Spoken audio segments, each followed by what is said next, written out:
So guys, you're probably recognizing this background here because we're actually back at News 8 after the first show a few weeks ago. And I'm actually here with Gil Simmons today. Hey, Gil, how you doing? Very good. Nice to see you, Zach. Nice to see you, everything too. going? Doing good. And you kind of have this bigger smile with all the snow going on. I know, because you know what? I mean, I'm filming this on Tuesday the 3rd, right? I'm pretty sure I got that right, Tuesday the 3rd.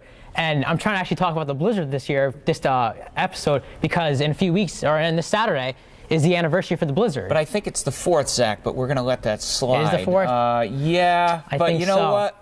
We're going to have a couple of opportunities for more snow. That's what you're getting to. The 4th or the 24th, we got a lot of snow to talk about.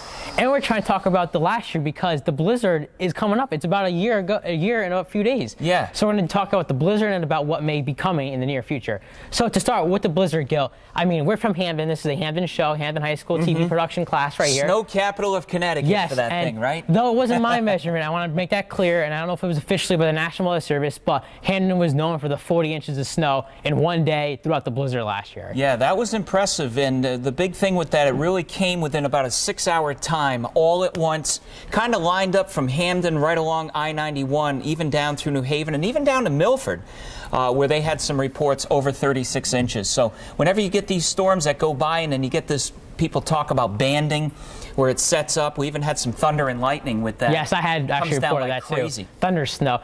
And you know, but what made the blizzard happen? I know it's hard without getting ridiculously technical, but what went into makings of the blizzard of 2013? What's interesting is the pattern was kind of slow moving. So whatever had the ability to come in was able to grab a lot of moisture and then throw it back over us. We had the cold air in place, and we had two storms that kind of merged as one. One that came down through the plains and then worked with another one coming up the coast where they put both of their areas together to create one big-time storm that intensified right offshore from us, so that's why we had the heaviest. Correct me if I'm wrong, called bombogenesis, isn't that? Bombogenesis, yes, where the pressure falls so much within a certain amount of time, and that's what we had. The pressure was falling rapidly just offshore. And for those that aren't totally into the weather geeky talk, the lower the pressure, the stronger the winds, the stronger the storm. And bombogenesis sounds cool. Yes, it does. Even if you're at a get-together or something, you know bombogenesis. I was actually just telling my brother who's here today at the studio yesterday that frontogenesis is a little different, right? Well, that's a weather front that's strengthening, where you get a big temperature difference over a stretched out area where you can get a strengthening weather front that comes through, cold front or warm front, usually with a cold front. Yes, but then bombogenesis is based on the storm just explodes off the coast. Developing and which we saw in the blizzard.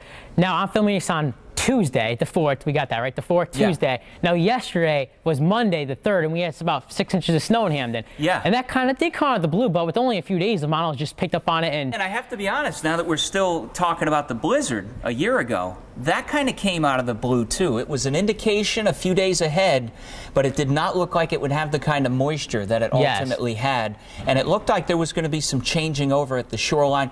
There was a little bit of that, but it was really within the 2-day period of the blizzard where we had to really start ramping the numbers up and saying, hey, this thing's going to be feet, not inches. I know. I remember, I'm pretty sure it was the NAM, North American model, one of the weather forecasting model guys, showed like 80 inches in Boston. And why that was obviously, now that was obviously insane, but hey, 40 inches, I mean, even seeing 25, 30 inches in the model, I was like, what? Yeah. But it actually happened. But you think whenever you get that thunder snow, I like to think of it as during the summer when you can be driving, you get a heavy blinding area of rain, and all of a sudden the sun is out. Yep. It's the same thing in the winter whenever you get those thunderstorms where they can drop, you know, 6, 8 inches more in one little area compared to 5 or 10 miles away. And you know, I was kind of concerned whether it was a transformer that blew in my street, but it was definitely lightning. We had it. I tweeted it out to the National Weather Service, Weather Channel, everything. It was and that's weather geeks. I mean, come on. That's just like that's the icing on the cake. Yeah. And then actually our power went out, and at my house in Hamden, our power went out for a little bit, and that was just cool because all you saw was white. It was only white outside. We just got brand new windows in my house,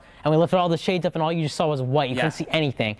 And then waking up the next morning, and you know, my brother actually, who's here right today, was like, you know, why are you waking up at 6 o'clock? We had a snow day, and I said, look out the window. It was more than a snow day. My it's a God. snow couple of days, our right? car and our truck were unseeable. We opened our garage, and it was like something out of a movie. It was just... Or you had people that would open the doors that pull in, and then you look, and then there's just like this flattened pancake of snow against, you know, halfway up the door, which is really the biggest question is, can it happen again? Can it happen in recent time? And will it happen in a week? That's what we're trying to figure out. There's a lot of model runs coming into play. This is not a forecast. This is not, I'm repeating, it's not a forecast. No, thanks. And Gil is not put me on the spot. And Gil is not saying to forecast either because it's not. But the 6Z GFS model, shows a 970 millibar dropping. Well, even sub 970, it could be upper 960s. That which would be running just east of Cape Cod. Another insane storm. I don't want to say the B word, but I'm going to say the blizzard, because that's what it would be like for the same time it was last year. It's possible, isn't it? Well, what's interesting is when we think back the last few years, right? We had Irene.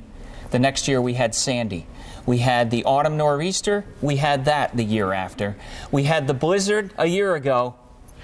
Zach. I mean, without doing some hard math equations, right? Could it you be would just say the 1 law plus 1? Of the rules here, the way it's been going. But you know, I don't like to really get involved in people that put these maps out. I know there was one put out about a week ago that blew up like 30 inches. Yeah. Number one, it was probably fake.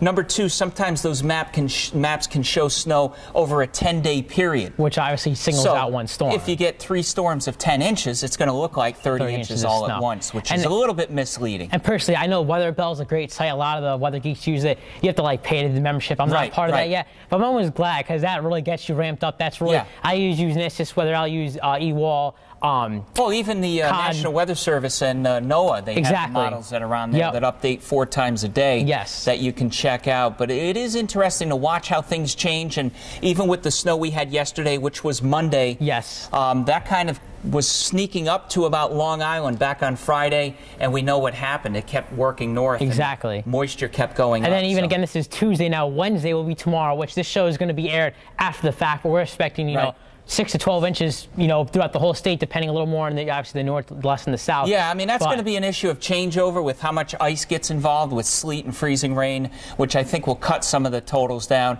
But I think 6 to 9 is going to be very common with this for a lot of it's also kind of cool. This is the first warm snowstorm, the first warm snowy storms, because we had all even the this recent one, we had temperatures around 32, 33 degrees, which so many this winter, they've been around 10, 15 with the very low water consistency, fluffy and dusty. So, yeah, that's another sign, though, that things are changing, which could put us near or set us up for a stronger storm, because you like to be on the edge of the real warm air and the edge of the cold air, and that's where you get the stronger storms. That's where we're going to be. Temperature gradients, exactly right. And we got to get wrapping up here, but only thing I want to point out, as I said, for weeks and even a month ago in my winter weather show, my forecast saying that the end of January through mid-February, the jet stream could kind of fluctuate. We got the active southern jets, you know, and that's all you need. That's why we're getting the small clipper systems. They've been the northern jet. Now we got the southern jet going. High five for that call. Yes, high five for that. I'm actually proud of myself. A lot of kids in school have been praising me. I have like 900-something followers on Twitter. They're all looking to me for the weather updates. Hey, but sometimes you have to admit, though, when the forecast gets a little off, it can be frustrating. Oh, yes, when I go to school that day, we don't have, you know, we have to school. face the music, right? You know, I say, you know what, you know, it's a forecast, things change, it's meteorology. That's why I love weather. It's always changing. That's why we update it all the time. Mesoscale forecasting is such a difficult thing to do.